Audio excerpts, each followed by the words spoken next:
The church bells had already gone quiet, though their echo still lingered like a ghost across the frozen valley.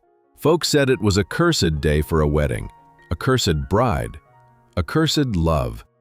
Snow pressed heavy against the crooked windows of the clapboard chapel, the kind of snow that buried tracks, silenced breath, and kept secrets longer than the ground itself.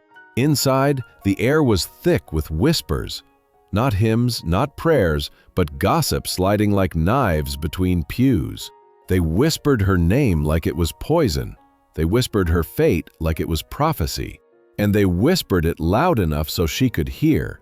She sat in the front row, veil trembling in her hands, not from the cold, but from the weight of every eye that pinned her like a moth against a board. She was not yet 20, already a widow once. Folks said the men who touched her hand never saw another spring.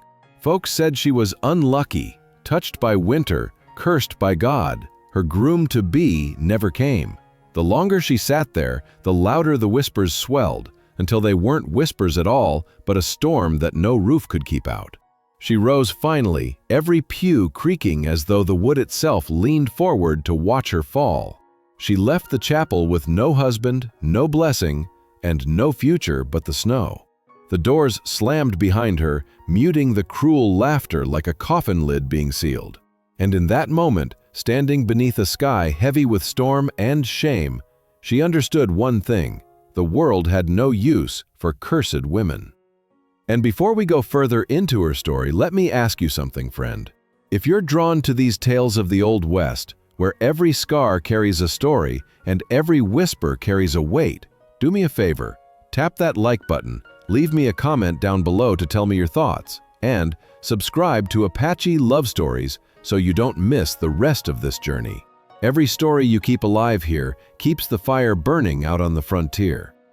Back in the snow, her footprints cut across the white earth, small and certain, like she had no choice but forward. She carried no bundle, no handkerchief of bread, nothing but the thin dress the church had deemed respectable. Her veil tangled in the wind and tore loose, trailing behind her like a surrender flag no one would ever pick up. No one followed. She walked past. By midnight, her dress had stiffened with frost. Her fingers cracked and bled where she clutched the comb that had once belonged to her mother, the only thing she carried when she left. She held it like a relic, like a blade, like a promise she hadn't made yet, but someday would. When she stumbled at last near the timberline, where the land rose dark against the stars, she thought she saw movement. Not lantern light, not riders, but a single shape waiting in the trees. A man. He was broad enough that the snow seemed to bend around him, shoulders carrying something heavier than any storm. He didn't move when she stopped, didn't call out. Just stood there, the faint smoke of his breath rising in the moonlight. For a heartbeat, she wondered if he was another ghost, another whisper come to life. But no, he was real. And in the wild stillness of that night, a story that had begun with whispers was about to be rewritten with fire. Morning came slow, a pale gray light seeping over the valley like the sky itself was ashamed of what it had witnessed. Snow had crusted hard through the night, hiding her tracks, erasing her struggle, as though the earth wanted to forget her just as much as the people in the chapel did. She woke against the base of a pine, her dress stiff with frost, her breath rising in shallow clouds. Every joint ached as if winter itself had settled in her bones. She pressed her palm to the comb she still clutched, that small, carved piece of wood the color of old honey. Her mother had used it each night to draw tangles out of her hair, whispering, "Every knot has a story, child, and every story can be smoothed out, if you're patient." The memory cut her sharper than the cold. Her mother was gone, her father a shadow she could no longer picture, and her name, the one she was born with, had been carried off by whispers until it meant nothing but curse.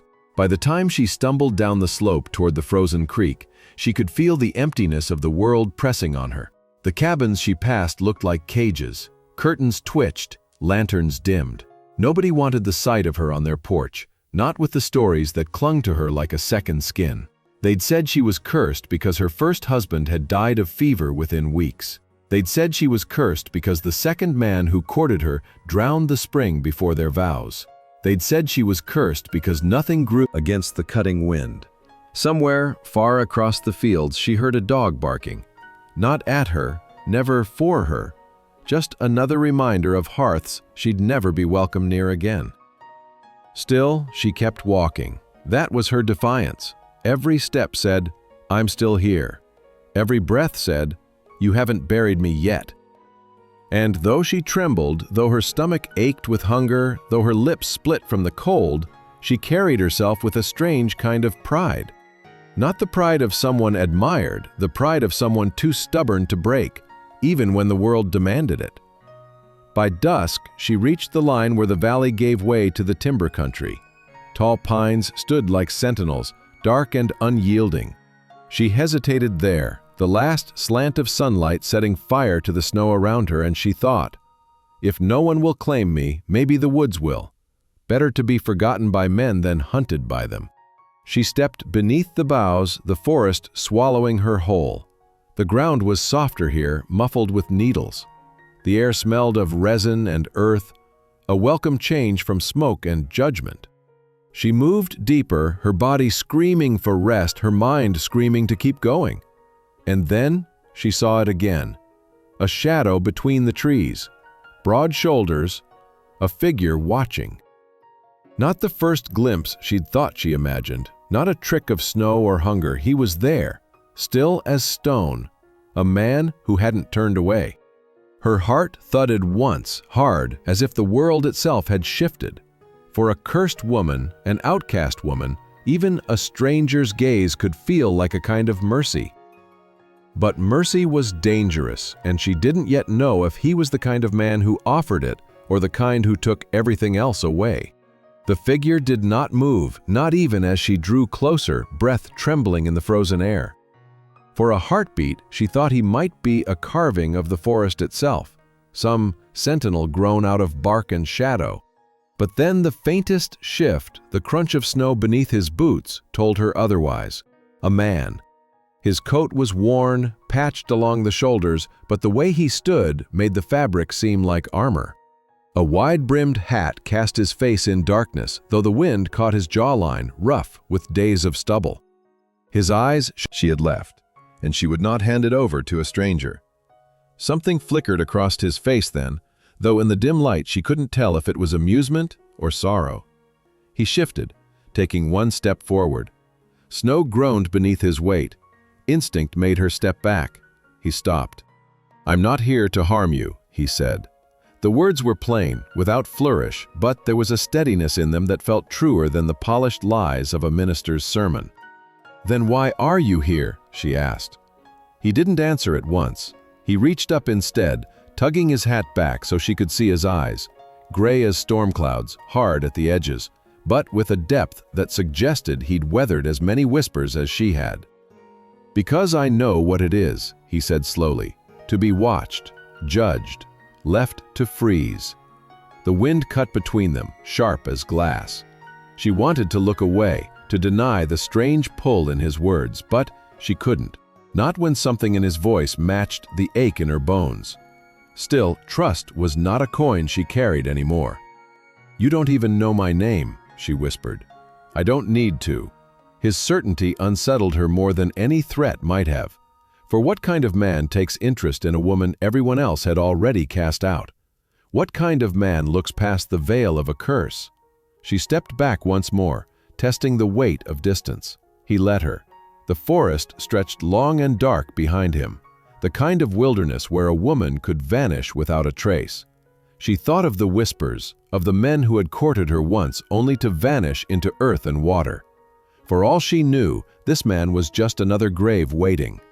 But when he spoke again, there was something in his voice, not demand, not command, only an offering. "My cabin's 2 miles north," he said. "There's fire and bread. Come or don't, it's your choice. But the storm won't give you one." Then he turned, slow and steady, crunch of boots fading as he disappeared into the trees. She stood there long after he was gone, her breath ragged, her body torn between fear and the faint, reckless spark of hope. To follow meant danger, to stay meant death, and for a cursed woman, sometimes danger was the only road left. The forest swallowed the sound of his footsteps, leaving pine drove her forward. Then, faint in the distance, smoke. a thread of it curling into the night sky, gray against the storm. She followed it. The cabin rose from the trees like something carved out of the earth itself, its roof pitched low against the snow, its chimney glowing faint. Light flickered in one window, small but steady. For a long time she stood there, breath shallow, staring. Every story she'd been told about men, every whisper, every wound of the past, gathered at the threshold. What if he was like the others? What if the fire inside burned only to consume her?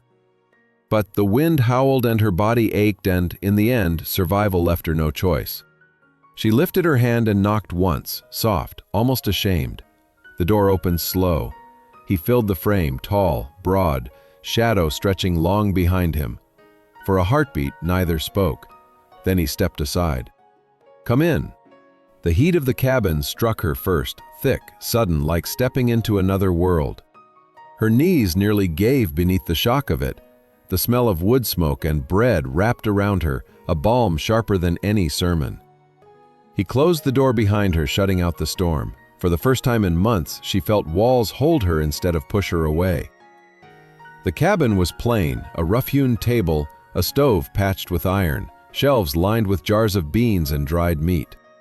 In the corner, a small pile of books worn with use. Every inch of it spoke of a man who lived by his hands, not his words. He took her shawl gently, hung it near the fire to thaw. Then he set a tin cup of water before her, steam rising faintly from its rim. "Drink." She hesitated, her pride flaring, but her throat burned raw, and the cup trembled in her hand as she lifted it. Warmth slid down her chest and she closed her eyes just for a moment, letting herself remember what comfort felt like. When she opened them, he was watching, not with hunger, not with pity, but with something quieter. Like a man who had seen storms before and knew what it took to outlast them. "You didn't have to let me in," she said softly. "I know." His answer held no explanation, no bargain, just truth. The silence that followed was not the cruel silence of the chapel, nor the empty silence of the valley. Feel it. The quiet before something broke. For a time, he and Ayanna had carved out a fragile peace. She helped mend his corral fences, her hands deft and sure. He showed her how to ride a horse that wasn't meant to be broken, but rather partnered with. They shared fires, shared silence, shared glances that lingered too long to be called accidental. And yet, danger was never more than a shadow away. The first sign came in town. Calder had ridden in for salt, flour, and rifle cartridges. The storekeep, old Thomason, leaned across the counter with a look that said more than his words. "Soldiers came through askin'," Thomason muttered. "They're still sniffin' after that Apache girl. Posters going up as far as Santa Fe." Calder's jaw tightened. He loaded the supplies, tipped his hat, but when he stepped back onto the dusty street, he saw it with his own eyes. A fresh sheet nailed to the post. A crude drawing, black ink on rough paper. "Wanted. Runaway Apache girl. Alive. Reward, $200. $200 was more money than most men saw in a year, and desperation could turn neighbors into bounty hunters quicker than a rattler could strike. Calder tore the poster down, crumpling it in his fist, but he knew more would follow. That night, by the fire, he didn't tell Ayanna. He wanted to spare her the weight, but Ayanna had a gift for hearing what was unsaid. She watched him as the flames licked the dark, her eyes narrowing. "You carry something heavy," she whispered. He met her gaze, tried to smile. "Don't you worry about me." But she only shook her head. "You cannot lie to fire, it shows in your eyes." Their bond was growing stronger by the day, but so too were the dangers pressing in. A week later, Calder awoke to find his cattle spooked and his barn door left ajar. Tracks in the dirt told the story plain. Someone had been watching the ranch, maybe testing his defenses, maybe waiting. By dawn, he saddled his horse, slung his rifle, and rode the perimeter with Ayanna close behind. He told her it was nothing, just coyotes. But her silence cut through him. She knew better. The tension began to shape every moment. Each creak of the windmill, each echo of a distant shot on the horizon. It all felt closer, sharper, like the desert was tightening its grip. Calder inside them too. Calder wrestled with guilt. What right did he have to bring her into his world of fences and rifles? of neighbors who whispered and men who wanted blood for money. And Ayana wrestled with a fear deeper than death, being caught, dragged back in chains, her freedom ripped from her just as her family had been. The world was closing in. The question wasn't if trouble would find them, it was when. And as the days stretched thin and the nights grew restless, Calder Wyatt knew one truth clearer than all others. He would fight until his last breath to protect her. The desert never hides a man's footsteps for long. Dust remembers, tracks linger. And on one brutal morning, Calder Wyatt realized the storm he'd been fearing had finally come. It started with the dogs barking, low, warning growls beneath the rising sun. Calder stepped onto the porch, rifle in hand, and saw it clear on the ridge. 5 riders, dust curling behind them like smoke from a funeral pyre. Soldiers, or worse, bounty men working under the flag. Ayana stood in the doorway, her hand on the revolver he'd taught her to use. Her eyes were steady, but her breath was sharp, quick. Calder turned to her, voice low. "Inside, pack the satchel. Water, bread, we'll ride south." But the riders were quicker than he'd hoped. Within minutes, the pounding of hooves echoed across the canyon floor, the sound swallowing every bird call, every rustle of mesquite. They were coming fast, and Calder knew the truth. He couldn't outrun them. He saddled his horse anyway, helping Ayana mount. "If they get me, don't stop ridin'. You head for the river, you hear?" Her voice cracked, but she met his eyes. "I will not leave you." Calder gripped her shoulders. "Ayana, you must. I'd rather die here than watch them chain you." The first shots rang out before they cleared the corral. Bullets split the air, kicking dust at their heels. Calder spurred his horse, pushing hard, his body shielding Ayana from the line of fire. The desert opened before them, an endless sweep of rock and thorn, but behind, death was gaining. At a narrow gorge, Calder made his choice. He pulled his horse hard, sliding from the saddle. "Go!" he shouted, slapping the mare. Himself one thing. Ayana would have her freedom, no matter the cost. And then, like a ghost rising from the desert, Ayana appeared again. She had doubled back, riding hard, fire in her eyes. She raised the revolver he had given her, her hands steady as stone. A shot cracked through the gorge, and one of the bounty men toppled, lifeless, from his horse. Calder staggered forward, shouting hoarsely, "Ayana, no!" But she was already beside him, pulling him toward the horse, her voice fierce. "I will not leave you behind." Together, they mounted. Calder, half conscious from blood loss, clung to her as she steered them south, down into the wild canyons where soldiers dared not follow. Bullets whined past, but distance saved them. At last, silence fell. Only the sound of hooves, the ragged rush of breath, and the desert wind remained. Calder slumped against her, his body broken, but in that moment he knew his sacrifice had not been wasted. She was free, and as long as he drew breath, he'd keep her that way.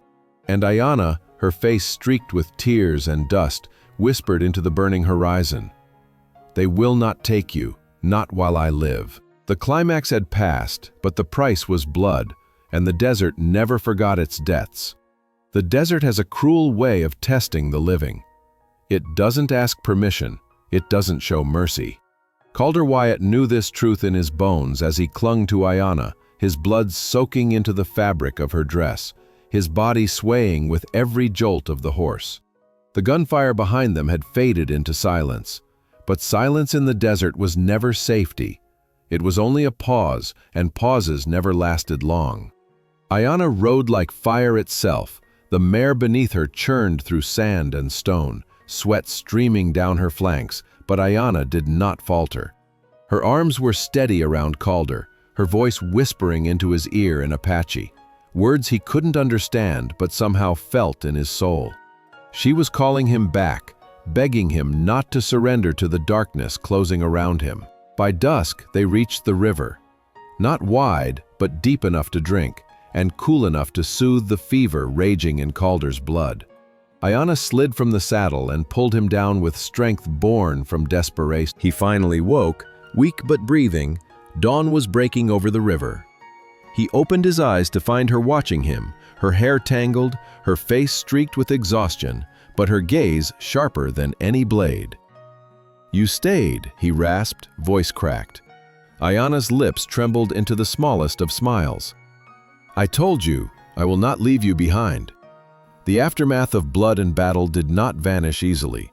Calder's shoulder would carry the scar for the rest of his life, and the ranch they had left behind was gone. If soldiers or bounty men had not already burned it, the desert itself would reclaim it soon enough. But what they had lost in walls and fences, they had gained in something the desert could never erase: freedom together. The weeks that followed were slow, quiet, and grueling. They built a small shelter of driftwood and stone along the riverbank. Ayana fished with lines she braided herself, while Calder, still healing, taught her how to trap rabbits and skin them clean. They lived day by day, bound together not by necessity alone, but by choice. And that choice deepened into something neither of them had dared name before. Some nights, when the stars burned fierce and the fire crackled low, Calder would watch her sitting cross-legged on the sand, humming old songs in Apache. The melody carried a sorrow he could never touch, but also a strength that humbled him. He realized then that his sacrifice at the gorge had not been only for her. It had been for himself too, for the chance to love someone who refused to be broken. Ayana, in turn, found in Calder something she had never expected. Not a savior, not a captor, but a man who chose her without asking her to surrender who she was. He did not try to tame her spirit. He only tried to walk beside it. The land slowly began to open for them. A small grove of cottonwoods offered shade. Wildflowers bloomed along the river come spring. And in that blooming, life stirred within Ayana. The day she told Calder she carried his child, his hands trembled as they cupped her face.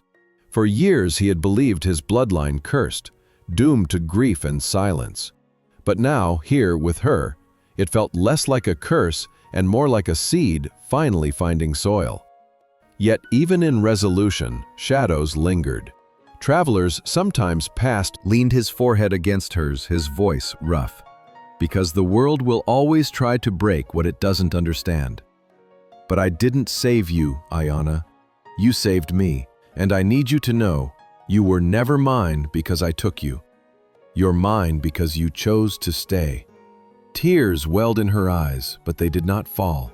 Instead, she placed his hand against her belly, where life was stirring. Then let us choose each other, for all the days to come.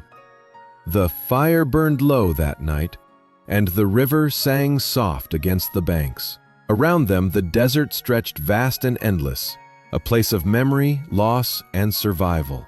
But here, in this fragile shelter, they had found something the desert could never reclaim. Love born not of chains, but of freedom. And as Calder drifted to sleep with Ayana's hand in his, he realized that the war he had been fighting all his life, against the past, against regret, against loneliness, was finally over. Because sometimes the greatest victory in the West was not won with bullets, but with the courage to love when the world said it was impossible. The river whispered like a lullaby that evening, its waters slipping silver beneath the fading light. The desert, so often cruel, had softened into gold and violet hues. The fire between them was dying down, the last coals pulsing like a heartbeat. Calder Wyatt sat with Ayana close by his side, her head resting lightly on his shoulder, her hand resting over the curve of her belly, where their child stirred with quiet promise. It was here, in the hush of twilight, that Calder took out a small leather-bound book, a journal he had carried since his days of war, its pages mostly empty until now. His hands, rough and scarred, opened it slowly. He dipped the stub of a pencil into the faint glow of the fire and began to write. Ayana watched, silent, as the words scratched onto paper. She could not read them, but she did not need to. She understood. This was not just a record of his days. This was Calder laying down the burden of memory, shaping it into something that would outlast both their scars. He wrote of the night he found her, hanging between death and life with that cruel sign nailed above her head. He wrote of her defiance, her silence, her fire. He wrote it carried both vow and eternity, always. It was a symbol more lasting than carved words on a tree, more sacred than any church bell or preacher's blessing. It was two broken souls choosing each other, not because they had to, but because they refused to let the world decide for them. The fire faded to embers, but neither of them feared the dark. They had already walked through darker nights and found light in each other. And as the desert wind stirred, carrying their breath and their laughter across the canyon, it felt less like an ending and more like a beginning. Because this was not a story of conquest, nor of chains, nor of sorrow alone.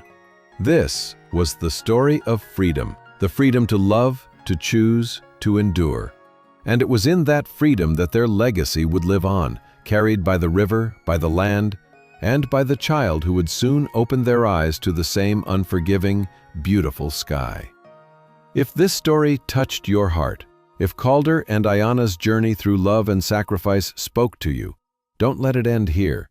Hit that like button, leave me a comment about your favorite moment, and make sure you subscribe to my channel, Apache Love Stories, so you never miss the next tale of survival, sacrifice, and love in the Old West. Because out here, beneath the wide sky and endless stars, every story is a fire waiting to be remembered. And sometimes, the truest stories are not about the taming of wild hearts, but about the choosing. She was never tamed. She was chosen. The fire had burned down to its last ember, the smoke curling soft into the desert night.